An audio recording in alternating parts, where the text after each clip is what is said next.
Bonjour à tous.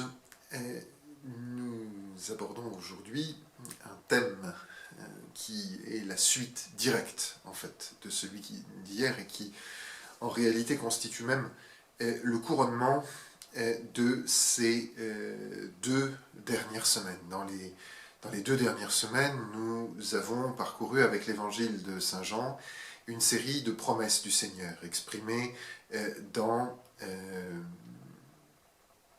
des miracles ou dans des prédications, des actions d'ordre prophétique, l'expulsion des marchands du temple et la proclamation, en fait, que le véritable sanctuaire, c'est lui-même, le don de la foi et le retour à la vue de l'intelligence, à la vue de l'esprit, avec le miracle de l'aveugle-né, le don également de la vie, avec la résurrection de Lazare, cette promesse faite à plusieurs reprises de l'eau vive et de la vie divine, et aussi le couronnement dans la racine, disons, de ces promesses, dans le dimanche de l'Étaré, la multiplication des pains et avec sa connotation eucharistique. Et ce que nous voyons aujourd'hui, en fait, la clé de cette dispensation des promesses du Christ, elle tient dans l'évangile d'aujourd'hui.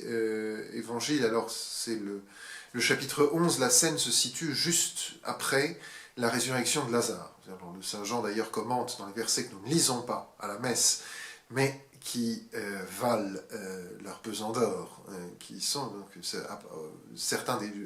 beaucoup de Juifs étaient venus chez Marie et voyant ce qu'il avait fait, beaucoup crurent en lui.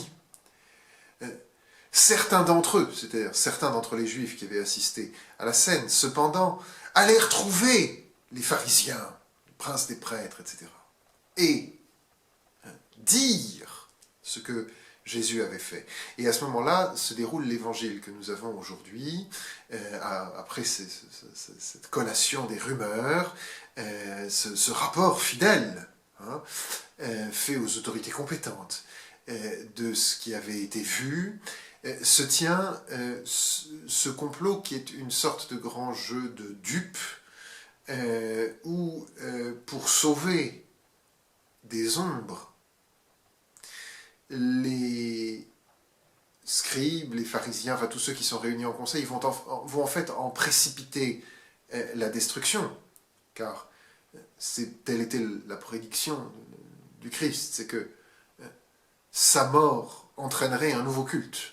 Et pour sauver le temple, ce qu'ils appellent leur lieu, pour sauver le temple, les prêtres, le grand prêtre Caïphe, et ceux qui sont rassemblés avec lui, décident de faire mourir Jésus. Et c'est en fait véritablement cela qui va précipiter leur chute. Et nous voyons donc là, dans ce passage, où en fait la sagesse divine se rit des calculs humains, nous voyons se réaliser en fait la grande promesse de Jésus-Christ. Mais l'évangile, selon Saint Jean, annonce que non seulement le Christ va mourir pour tous, mais qu'il va mourir de telle sorte que les hommes lui soient unis. Alors, il y a deux aspects. Il y a ce mourir pour tous, supporter pour tous la peine, et la peine d'un péché dont il est innocent. C'est-à-dire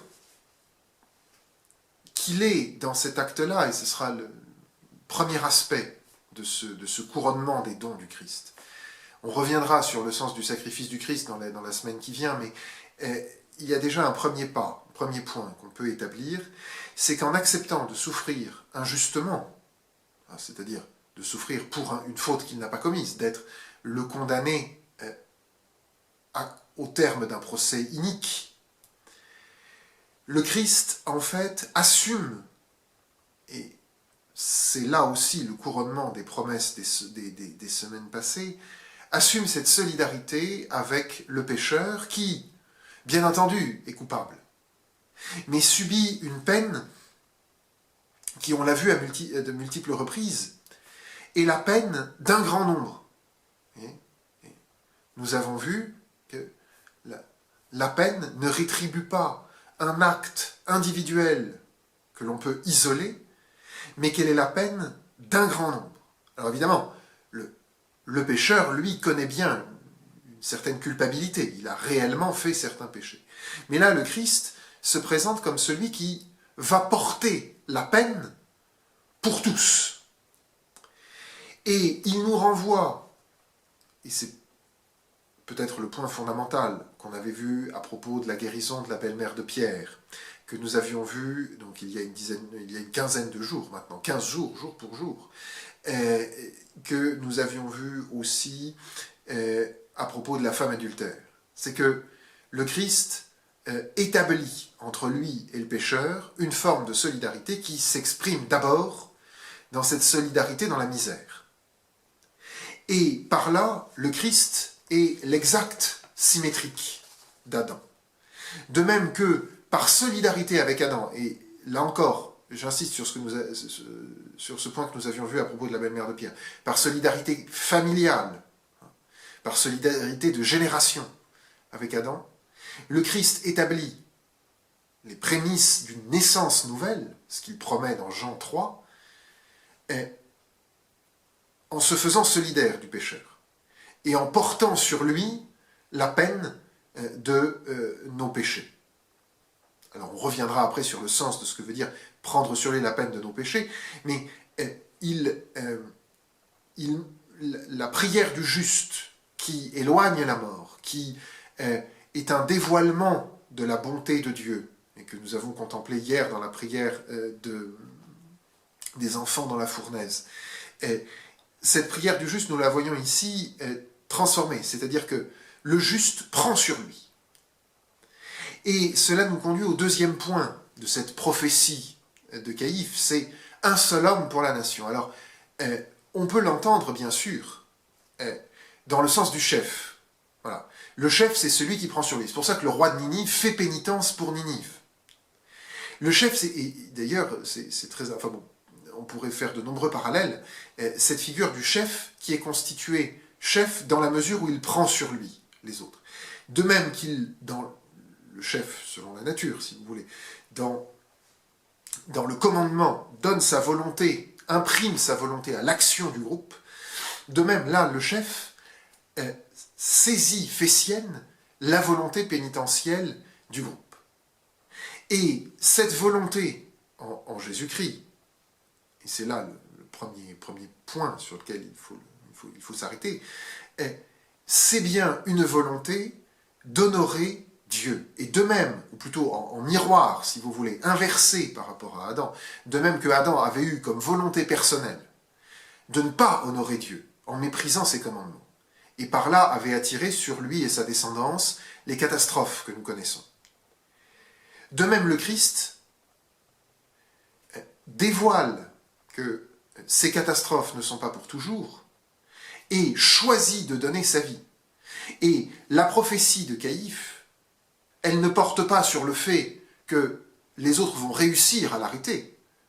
Elle porte sur le sens, elle dévoile un aspect du mystère de la mort du Christ. Il meurt pour le peuple. Mais le Christ, notons-le tout de suite, tient bien le rôle du chef. C'est moi qui donne ma vie, car ma vie, nul ne l'ôte, dit Saint Jean au chapitre 10, ma vie, nul ne l'ôte, mais c'est moi qui la donne et qui ai le pouvoir de la reprendre. Mais alors nous avons, dans cette solidarité du chef avec ceux pour qui il meurt, un autre aspect qui là est très différent de ce que nous pouvons connaître dans l'ordre naturel. C'est que il n'y a pas simplement une communication de volonté, de même qu'en Adam, la volonté était mauvaise, et que nous partageant avec lui la même famille humaine, si vous voulez. Nous héritons en notre personne de ce qu'on appelle le péché originel.